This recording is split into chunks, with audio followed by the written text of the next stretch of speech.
Flávia Furtado, seja muito bem-vinda ao Real Time 1. É um prazer te receber. Sinta-se na sala de casa para a gente conversar um pouco. Aqui é a tua poltrona, por favor. Obrigada. Bom, a Flávia Furtado é a diretora executiva do Festival Amazonas de Ópera, por isso que ela está aqui para falar um pouco com a gente. A gente vai para a vinheta e volta em instantes.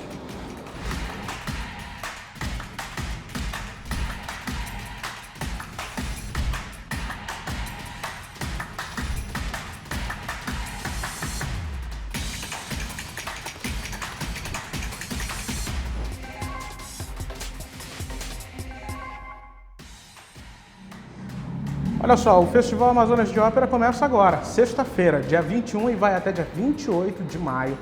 Portanto, é um momento adequado para tirar a Flávia um pouco da agenda, que eu acredito que a gente perturbou, não foi, Flávia? Para você vir aqui um pouquinho. Um pouquinho, mas a gente sempre dá um jeitinho na agenda, né? Obrigado mesmo. Bom, é um batalhão de gente que está envolvida no festival. São profissionais, assim, de um talento absurdo, porque é um momento muito especial, é a 25ª edição.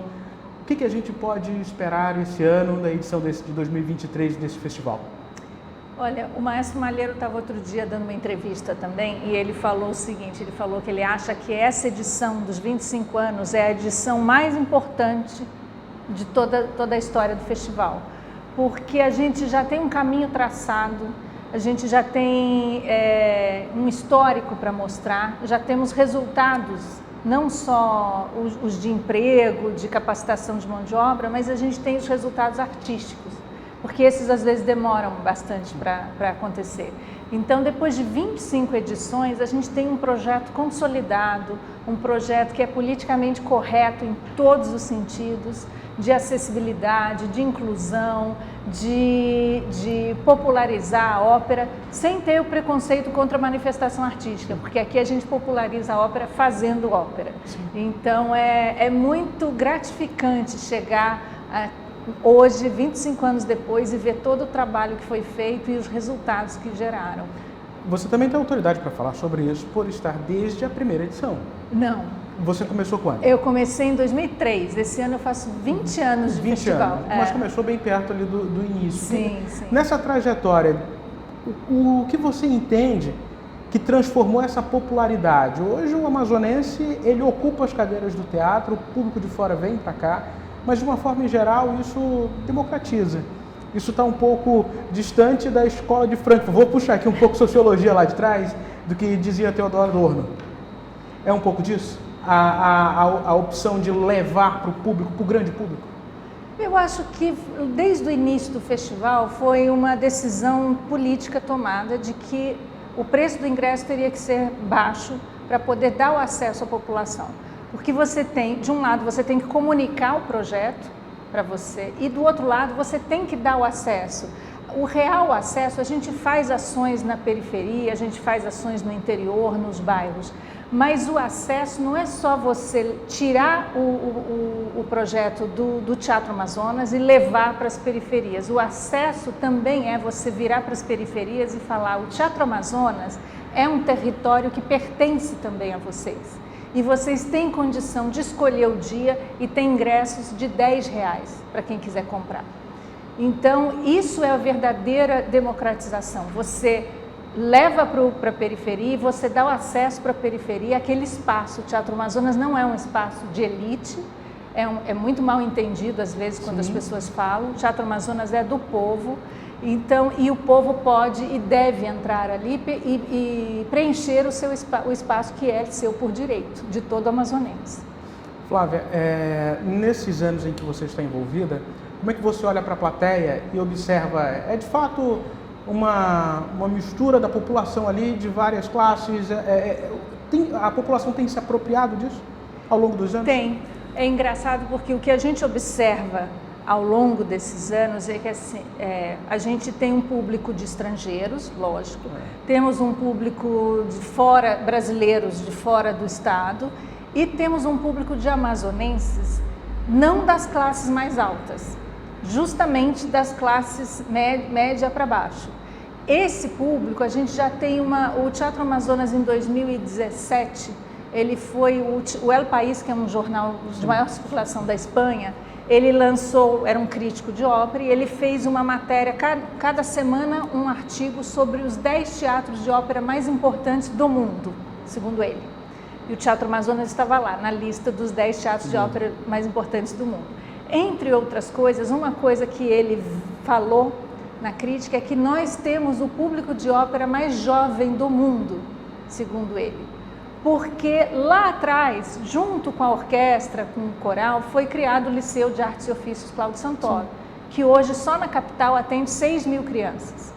Então, todo ano abrem-se novas turmas, as crianças podem, as aulas são de graça para a população, então você pode levar o seu filho, ele faz uma prova de aptidão ou para entrar, e as aulas são de canto, música, instrumentos, né, diversos, artes plásticas, teatro e dança. Então, assim, isso, depois de mais de 20 anos de um projeto consolidado, você consegue ver a gente tem uma juventude que gosta de ópera.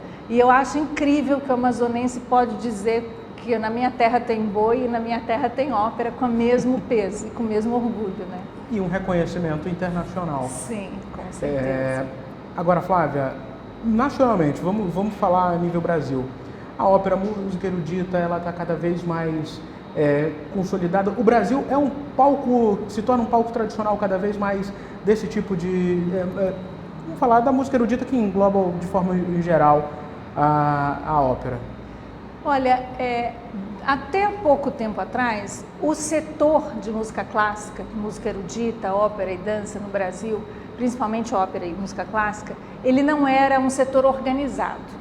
E isso, por culpa do próprio setor, criou uma série de percepções erradas. Porque quem falava pela ópera ou pela música clássica nunca era quem fazia e quem era do setor. Muitas vezes eram pessoas da música popular, muitas vezes eram pessoas de teatro, não especificamente da ópera. Então, a gente tem essa coisa de que a ópera, a música clássica não é uma coisa brasileira, ou não é um...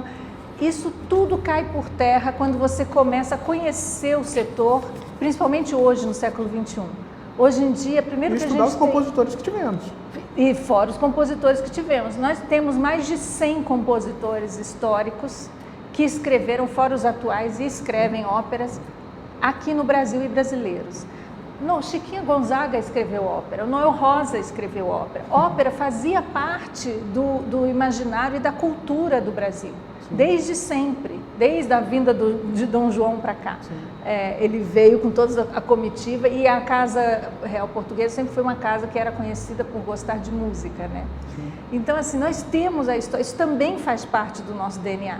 E claro que isso, com a música dos escravos africanos que vieram, acabou gerando samba, acabou gerando outras coisas que só enriquecem a nossa cultura.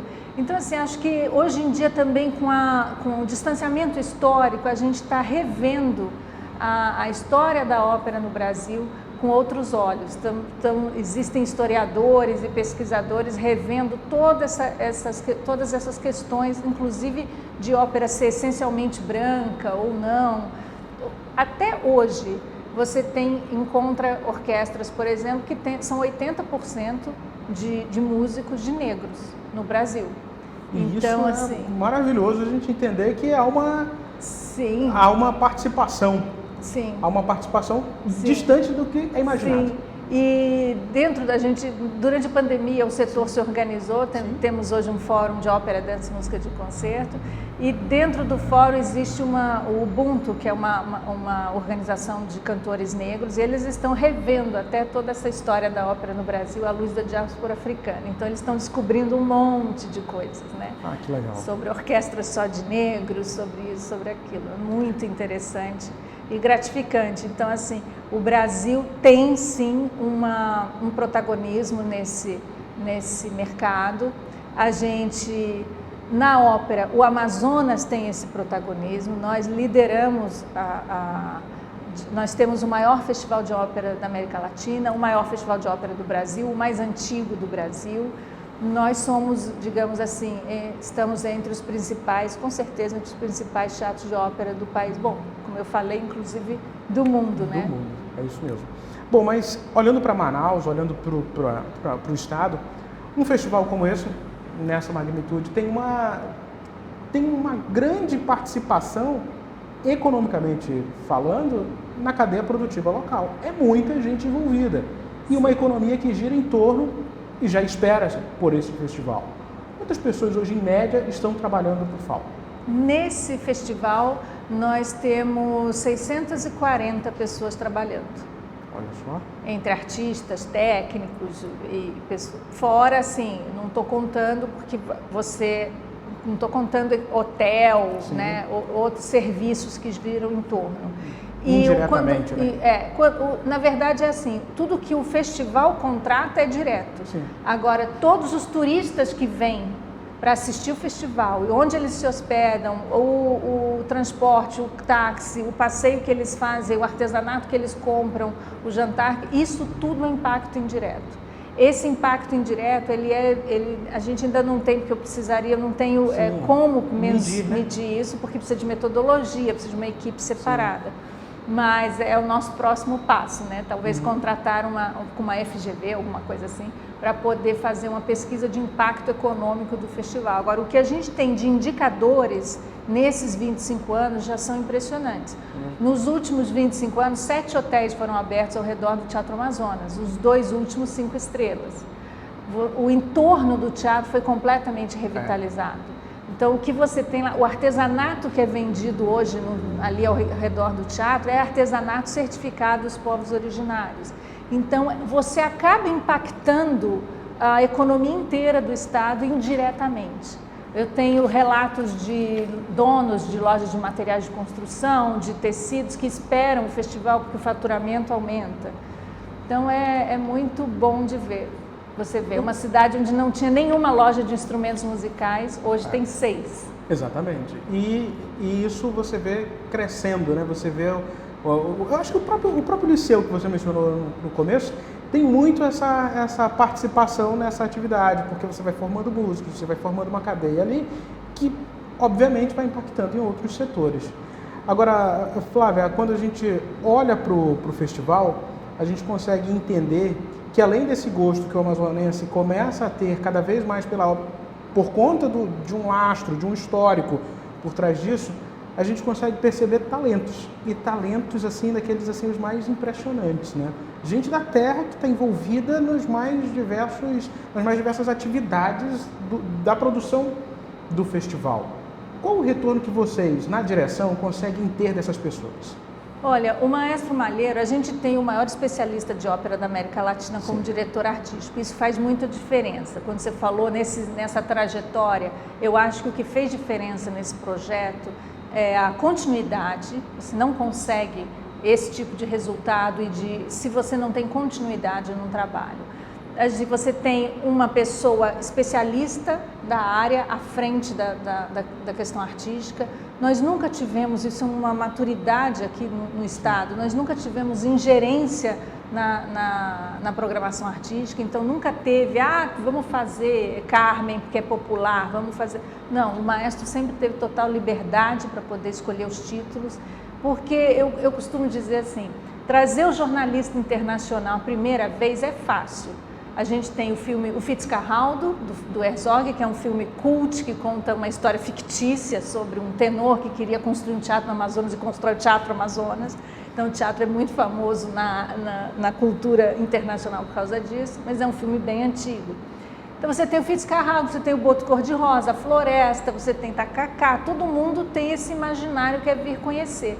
Agora, você trazer jornalistas ao longo de 10 anos, 20 anos, todos os anos, como esse, por exemplo, do El País, ele conhece o festival, ele vem aqui há mais de 10 anos. Acompanha, aí né? Eles vêm por causa da qualidade artística e da programação artística do que a gente apresenta. E isso a gente deve ao Maestro Malheiro. E o Maestro Malheiro, por ser um grande especialista de ópera e conhecedor de canto, ele consegue pegar e entender as vozes que tem aqui, inclusive no Amazonas, e utilizar também, fazê-las crescerem e, como diria, aparecerem, né? Então, assim, hoje nós temos, na primeira formação da orquestra, existiam 2 músicos amazonenses só. Hoje em dia tem 25 músicos de primeira linha, que vieram do Cláudio Santoro, estudaram, foram se especializar fora, voltaram, fizeram concurso competindo com músicos do mundo inteiro e passaram. Fora alguns amazonenses que nem estão aqui, que já estão no Rio, São Paulo e no exterior, alguns nunca voltaram. Então, assim, é realmente impressionante. O festival, a gente tem, e os talentos não se restringem só à parte artística. Nós temos talentos na parte técnica também. Nós temos, às vezes, técnicos dentro do teatro que são, assim, profissionais de primeira linha, que outros teatros, às vezes, diretores falam assim, nossa... Requisitam. Já ofereceram emprego, vem para o meu teatro porque te contrato. E, graças a Deus, eles gostam daqui, a gente tem famílias aqui, acabam não saindo. Mas a gente tem talentos, em tudo que você vai, você vê uns talentos impressionantes. Assim. Imagina. Bom, e esse ano, vocês estão remontando com a ópera. O que a gente pode esperar da programação que começa dia 21 e vai até dia 28 de maio? Esse ano nós temos dia 21 de abril, melhor dizendo. 21 de abril a 28 de maio. Esse ano a gente tem 4 óperas super importantes. São 2 óperas de compositores brasileiros. Uma, O Contratador dos Diamantes, do Francisco Mignoni, vai ser quase que uma reestreia da ópera, porque ela não é feita no Brasil e no mundo faz, acho que 70 anos. A partitura estava quase sendo perdida e a gente até teve um apoio da Academia Brasileira de Música que restaurou a partitura e reeditou tudo, fez todo um trabalho de reedição para a gente poder finalmente botar essa obra de novo no palco. É uma obra super imponente, feita ali às vésperas da Semana de Arte Moderna, então ainda é cantada em italiano, como era praxe na época, mas na música já tem um monte de coisas brasileiras, né? Ritmos brasileiros, tem uma congada, então está criando uma expectativa muito grande. A outra ópera de compositor brasileiro é um compositor vivo, o João Guilherme Ripper, que já participou de outros festivais, e se chama Piedade. Piedade é sobre uma história real, que é a morte, o assassinato do Euclides da Cunha, dos Sertões. Sim. É uma história, foi um escândalo na época, ficou conhecida como a Tragédia da Piedade, que é um bairro no Rio de Janeiro. A esposa do Euclides estava tendo um caso com um rapaz muito mais novo do que ela, e foi um escândalo. O Euclides pegou uma arma, foi lá na casa, acho que para matar os dois, mas o rapaz era do exército, acabou pegando a arma e matando o Euclides. E foi esse escândalo. O Euclides da Cunha já era muito famoso, né? Sim. Por causa dos Sertões, um grande jornalista, escritor, e foi realmente uma tragédia. Então o Ripper acabou fazendo toda uma pesquisa e fez uma ópera para contar essa história. E os outros 2 títulos são Ana Bolena, uma homenagem aos 100 anos da Maria Callas, que é a maior cantora de todos os tempos, e ela... Engraçado que a gente está revivendo o Contratador e ela fez isso com a Ana Bolena, do Donizete. Ela pegou uma partitura que estava lá obscura, que ninguém fazia mais, e trouxe de volta e voltou aos palcos com esse papel. Foi um dos papéis ícones dela. E o Peter Grimes, que é uma remontagem, um dos maiores compositores ingleses do século XX, uma remontagem muito especial, e a gente ganhou o prêmio de melhor ópera do Brasil ano passado com essa montagem do Peter Grimes. Bom, e agora retorna aos palcos. Flávia, eu quero te agradecer, obrigado mesmo por dividir teu conhecimento, dividir a tua história um pouco com a gente, o teu envolvimento com o Festival Amazonas de Ópera, porque isso é fundamental para a gente inspirar, para a gente dizer para o nosso público que é um festival disponível para a nossa população. Tem gente de fora que vem por conta da grande expressividade e notoriedade que ganhou ao longo dos 25 anos. Mas é para a gente usufruir, para a gente aproveitar. Sim. Obrigado. Obrigada a vocês, foi um prazer. Só diz pra gente como é que faz para encontrar os ingressos. Tem gente que, claro, vai querer comprar para... Você pode comprar diretamente na bilheteria do teatro ou seguindo o Instagram do Festival Amazonas de Ópera, tem o link lá que vai direto para a tiqueteira do Teatro Amazonas. E tem toda a programação, tá tudo lá, é @Festival Amazonas de Ópera. Perfeito, obrigado. Flávia Furtado, diretora executiva do Festival Amazonas de Ópera, aqui no Real Time News Entrevista. A você, internauta, meu muito obrigado. Curta, comente, compartilhe essa entrevista. Olha só, não esqueça de se inscrever em nosso canal no YouTube, é o @Real Time On Play. Muito obrigado mesmo e até uma próxima oportunidade.